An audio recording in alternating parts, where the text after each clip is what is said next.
บายดีพี่น้องเจอกันเลยเนาะนี่กินแบบง่ายๆเห็ดออลามใส่ผัก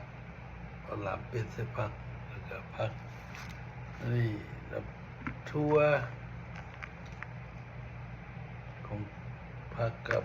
ข้าวหน่อยหนึ่งเนาะกินที่เมืองนี่ลูกข้างงัวปิ้งให้ลูกมื้อเช้านี่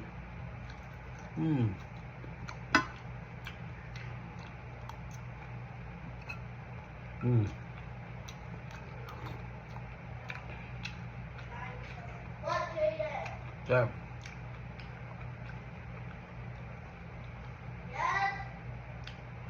บ้านเราน่ะเป็ดใส่ผัก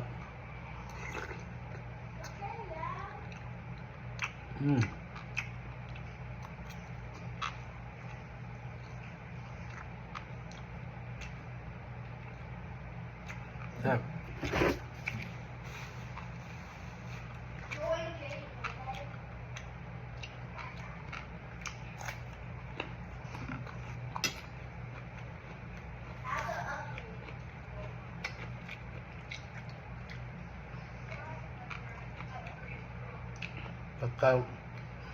ปลากำมาอเมริกาก็มีได้เป็นน้องเนาะบางคนบ่มักมันคิ้วใส่นั่นใส่อย่างนั้นซุปหน่อไม้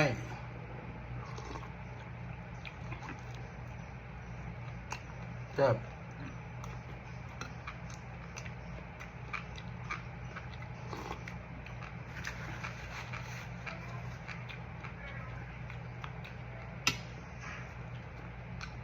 ไก่น้อยเลยครับ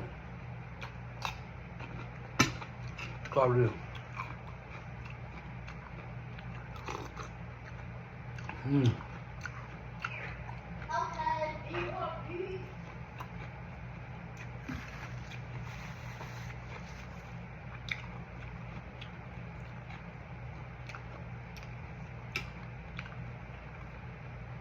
ลูกข้างงัวแซ่บๆ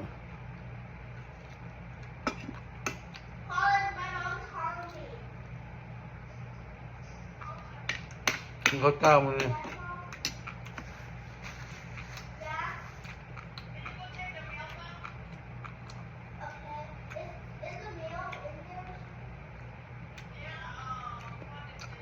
กินเวลามีชีวิตเนาะมันจะยังเฮ็ดกินซื้อเป็ดมาแต่ฮันเบียดขาหนึ่ง